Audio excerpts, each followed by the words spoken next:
Alô, pessoal, tranquilito no mas? Estou aqui com o Diego Pelizari, do canal AgroRespeito. Vamos fazer uma entrevista sobre adubação orgânica e agricultura orgânica e relacionar essa agricultura orgânica com a agricultura convencional e a adubação. Fique aí que vai valer a pena. O Diego Pelizari, ele tem um canal que eu aprendo muito, que eu vejo bastante, chama AgroRespeito, que também é sobre o agro. O Diego, ele tem mestrado na área de solos, de adubação, fertilidade de solos e nutrição de plantas, e tem uma experiência muito bacana sobre agricultura orgânica. Além disso, a gente vai comentar um pouco mais, o Diego tem um curso que ele está oferecendo no canal dele sobre análise de solo, e que eu sugiro a todos que se interessam pelo assunto que se inscrevam nesse curso. Diego, bom dia. Bom dia, Nelson, bom dia, tudo tranquilo? Já vamos iniciar. A primeira pergunta, Diego, é o seguinte: na tua experiência de agricultura orgânica, né, você vem trabalhando com que principais culturas, quais são os adubos e as práticas que vocês utilizam? O Diego também trabalha com a agricultura convencional, não só orgânica, então é uma experiência muito rica para a gente aprender. Diego, sobre essa pergunta, o que você teria a dizer? Nelson, primeiramente, tenho que agradecer muito de estar tendo essa oportunidade aqui, participar do canal Adubos e Adubações, desse vídeo, dessa entrevista. É com grande satisfação que eu venho aqui, agradeço muito o convite e espero estar contribuindo da melhor forma. Sobre a pergunta,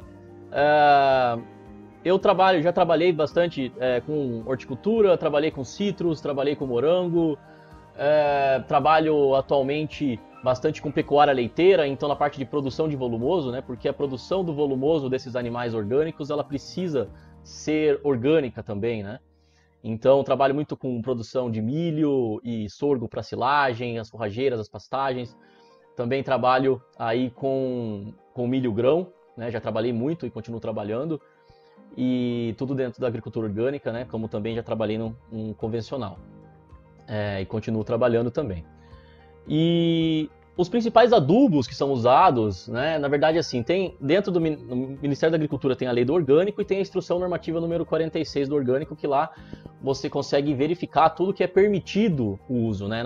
Não existe uma lista do que é proibido, existe uma lista do que é permitido, e dentro do que é permitido é possível traçar diversas estratégias de manejo, né? O orgânico, ele sempre, pela lei também, e pela filosofia e tudo mais, sempre preza de estar tentando utilizar, né, insumos locais, né, se possível dentro da propriedade ou de vizinhos, né?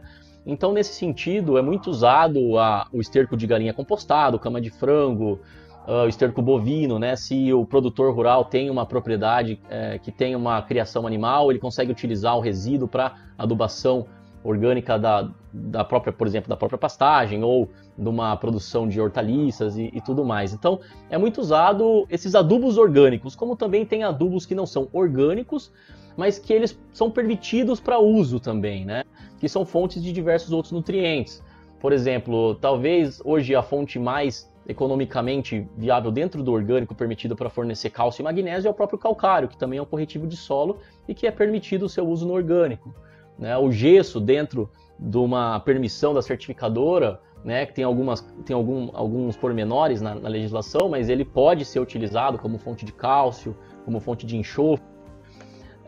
E também os fosfatos naturais, fosfato natural reativos, termofosfatos, né, são muito utilizados como fonte de fósforo. O potássio tem as rochas potássicas, né, então a pó de rocha, de forma geral, pode ser utilizado, né, desde que feita uma análise de contaminantes, metais pesados, né? E também até o próprio esterco de galinha compostado, cama de frango, se vier de outra propriedade, tem uma análise de contaminantes biológicos e de metais pesados que precisa ser feita normalmente, se a certificadora assim entender.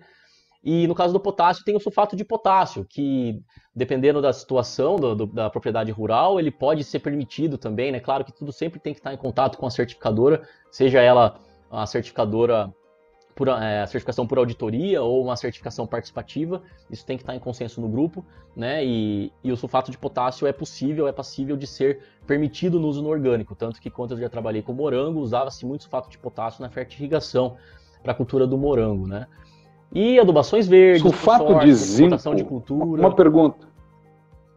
Sim, uma pergunta, Diego. A questão do sulfato de zinco, cobre, que você deu uma comentada, foliar também pode ser usado? Sim, sim, justamente. A questão dos micronutrientes, eles não têm tanta restrição, vamos dizer assim, né? Então é comum usar o sulfato de zinco, sulfato de cobre, sulfato de manganês, né? No caso do fornecimento de boro, usa-se ácido bórico, e isso pode ser usado via solo ou via foliar, né?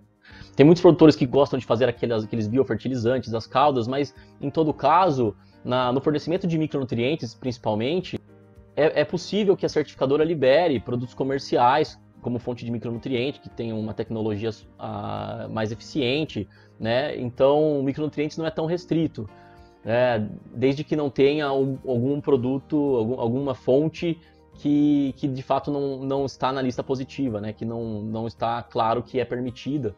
Né? Se tiver, às vezes, um sulfato, é permitido. Se tiver um nitrato, já não. Né? Então, micronutriente tem uma amplitude maior de opções, né, de produtos que podem ser utilizados, apesar de já ter empresas que já estão, por questões de mercado, certificando seus próprios produtos para o uso no orgânico, que facilita no processo de liberação junto a uma certificadora. Né? Isso já acontece também. Perfeito. Diego, uma pergunta sobre que já me fizeram, que eu não sabia responder, sobre análise de solo. Uhum.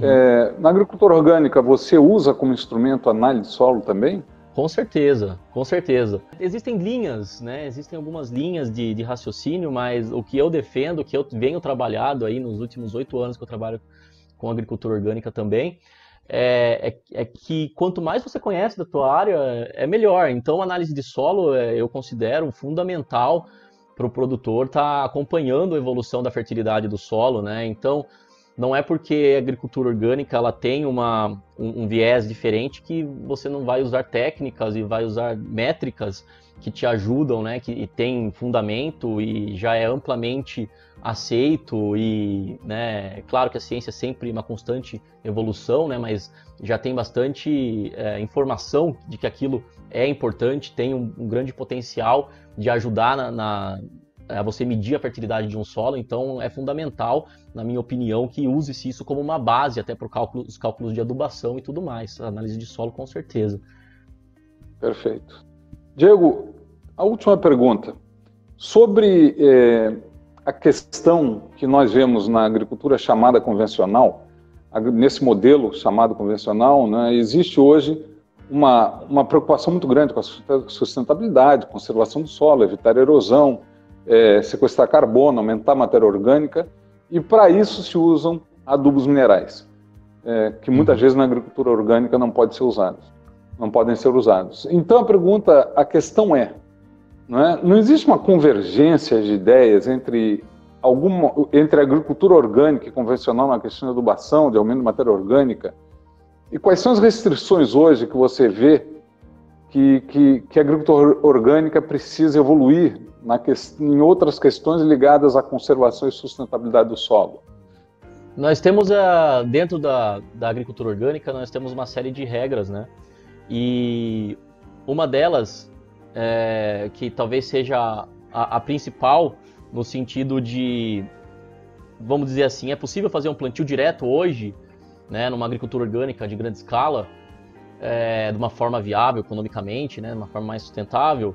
O fato da proibição do uso de herbicida, ela acaba sendo um limitante em muitas ocasiões, né? Então, no orgânico, pelo fato de você ter que revolver solo, né, busca-se sempre o cultivo mínimo, mas tem algumas empresas que estão desenvolvendo máquinas que buscam também esse plantio direto sem o uso do herbicida. E outras empresas estão tentando desenvolver aí, né? Tem algumas coisas já saindo no mercado, né? O mercado lá nos Estados Unidos já tem algumas coisas relacionadas a herbicida biológico, né?